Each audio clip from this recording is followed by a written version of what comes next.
2025-26 বিত্তীয় বৰ্ষৰ বাজেট দাখিলৰ পূৰ্বে বিত্তমন্ত্ৰী অজন্তা নেওগে উল্লেখ কৰিছিল সমৃদ্ধিশালী অসম গঢ়াৰ লক্ষ্যৰে বাজেট দাখিল কৰিম। আমি যেটো ভেটি যোৱা 4 বছৰে গঠন কৰিলো আৰু এই বাজেটখনে আমাৰ সেই ভেটিটো অধিক শক্তিশালী কৰিব আৰু এখন নতুন অসম গঢ়াত এই বাজেটখনে এটা দৃঢ় ভূমিকা গ্ৰহণ কৰিব। বাজেট দাখিলৰ পিছত বিৰোধীয়ে অকণো সমৃদ্ধিশালী অসম গঢ়াৰ দিশ দেখা নাপালে বিত্তমন্ত্ৰী অজন্তা নেওগৰ বাজেটত। বিৰোধীৰ মতে 2026ক লক্ষ্য কৰি প্ৰস্তুত কৰা হ'ল বাজেট।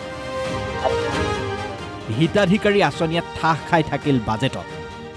ভোট কিনা বাজেট, সমস্যাৰ সমাধান নাই। এইবাৰৰ বাজেটক লৈ বিশেষকৈ সংখ্যালঘু বিধায়কসকল বেছি অসন্তুষ্ট হোৱা পৰিলক্ষিত হ'ল। AIUDFৰ বিধায়কৰ অভিযোগ, সংখ্যালঘুৰ বাবে একোৱেই নাই এই বাজেটত। প্ৰথমে চাওঁ আহক বিৰোধী দলপতি দেৱব্ৰত শইকীয়াৰ মন্তব্য। শইকীয়াৰ মতে এয়া নিৰ্বাচন কেন্দ্ৰিক বাজেট। আৰু 2 মাহ অলপমান ঋণ ল'ব, অক্টোবৰৰ পৰা বোলে কেইটামান আঁচনি কাৰ্যসূচী আৰম্ভ কৰিব। ADRE পৰীক্ষাটো চাওক, পঞ্চায়ত নিৰ্বাচনৰ আগতে কিমান ছেপ্টেম্বৰ মাহত হৈছিলে, তেখেতে ৰিজাল্ট দিব পাৰিলে হয়। ৰিজাল্ট এতিয়া দিছে, কৈছে এপ্ৰিল বা মে মাহতহে মানে ফাইনেল হ'ব। ঠিক তেনেকৈ এতিয়া অৰুণোদয় আঁচনিটো কিমান দিন টোপাই আছে, অৰুণোদয় হ'ব, এতিয়া নিৰ্বাচনৰ পিছলৈ লৈ গৈছে। সেই গতিকে এইবিলাক চববিলাক ভোট কিনাৰ কাৰণে কৰা এটা ব্যৱহাৰ। শিৱসাগৰৰ বিধায়ক অখিল গগৈৰ মন্তব্য, এইখন আনৰ পিঠাৰে বিহু পতা বাজেট। বাজেটৰ 100 টকাৰ 70 টকা 92 পইচাই ঋণ আৰু কেন্দ্ৰৰ। বাজেটৰ 29 টকা 8 পইচাহে ৰাজ্য চৰকাৰৰ। এইখন মানুহ কিনা বাজেট। ইলেকশ্যনৰ কাৰণে মানে মানুহক কিনিবৰ কাৰণে, মানুহৰ মনবিলাক জয় কৰিবৰ কাৰণে কৰা বাজেট হ'ব। আগৰ 4খনে গ'ল, এইখনৰ সৈতে 5খন হ'ব। আচলতে এখনতো ভাল বাজেট নিদিলে ন। এতিয়া ইলেকশ্যনে আহিলে আৰু এতিয়া কি ভাল বাজেট দিব? এতিয়া অৰুণোদয়ৰ কথা ক'ব, এতিয়া মহিলাসকল, যুৱতীসকলৰ কাৰণে কেইটামান মানে ঘোষণা কৰিব, চাহ শ্ৰমিকসকলৰ কাৰণে কেইটামান মানে লোভ লগা কেইটামান আঁচনি ঘোষণা কৰিব। তাতকৈ আৰু কি দিব কওক? AIUDFৰ আক্ষেপ, এই বাজেটত সংখ্যালঘুৰ বাবে একোৱেই নাই। আমি গোটেই নামনি অসমৰ বৰপেটা আৰু কামৰূপৰ বিধায়কে অত বছৰৰ পৰা দাবী কৰি আছোঁ যে বৰপেটা আৰু কামৰূপৰ কানেক্টিভিটি, ব্ৰহ্মপুত্ৰৰ ওপৰত এখন ব্ৰিজ লাগে। সেই ব্ৰিজটোৰ কথা উল্লেখ নাই। 150 কিলোমিটাৰ মাজত কোনো ব্ৰিজ নাই।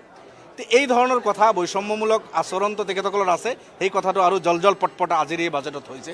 এই একেই, সেই যে উদাসীন ভকতকে দিয়ক, ছাত্ৰকে দিয়ক, মহিলাকে দিয়ক, কেৱল নগদটো দিয়া আৰু ভোটটো লোৱা।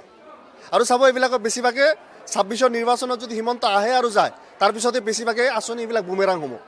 কংগ্ৰেছৰ 2 নিলম্বিত বিধায়ক শ্বেৰমান আলী আহমেদ আৰু ছিদ্দিক আহমেদৰ আকৌ ভিন্ন মত। ছিদ্দিক আহমেদে খুব ভাল পালে মন্ত্ৰী অজন্তা নেওগৰ বাজেটখন। 4টা কাৰ্যকালৰ বিধায়কৰ কেৰিয়াৰত এনে বাজেট দেখা নাই ছিদ্দিক আহমেদে। শ্বেৰমান কিন্তু অসন্তুষ্ট। কাৰণ দৰ্শাইছে সংখ্যালঘুৰ বাবে বাজেটত একোৱেই নাই। বাজেটটো বহুত ভাল বাজেট হৈছে। গোটেই দেশটো অসমৰ ডেভেলপমেণ্টৰ কাৰণে যিটো কাম বাজেটত আহিছে, এইটো তাৰ আগত কোনোদিন আমিতো আজি 4বাৰ বিধায়ক, তেনেকুৱা বাজেট আমি দেখা নাই।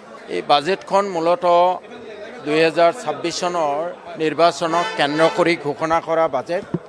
এটাৰ পিছত এটা বিভিন্ন ধৰণৰ হিতাধিকাৰী স্কিম, 2-4টা আন্তঃগাঁথনি উন্নয়নৰ কথা উল্লেখ কৰা হৈছে যদিও এই বিজেপি চৰকাৰে আগৰ পৰম্পৰা ৰক্ষা কৰি মুছলমানসকলৰ বিষয়ে বিশেষ কোনো এই বাজেটত উল্লেখ নাই।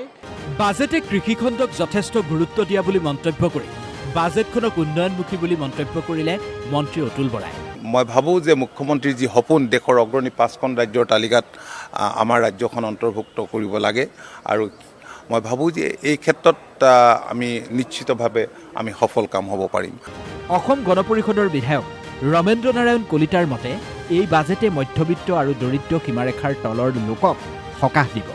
এই বাজেটখন হৈছে এখন সৰ্বাংগ সুন্দৰ বাজেট, এখন জনকল্যাণমূলক বাজেট আৰু অসমৰ উন্নয়ন বিকাশৰ ক্ষেত্ৰত এখন সুন্দৰ বাজেট। বাজেট দাখিলৰ পিছত শাসক বিৰোধীৰ এই মন্তব্য গতানুগতিক। আচল কথাটো হ'ল বাজেটখন সদনত দাখিল কৰা এখন কিতাপ হৈ নাথাকিলেই হ'ল। বাজেটখনে চুই যাওক সৰ্বস্তৰৰ মানুহক। Bureau' report, DY 365।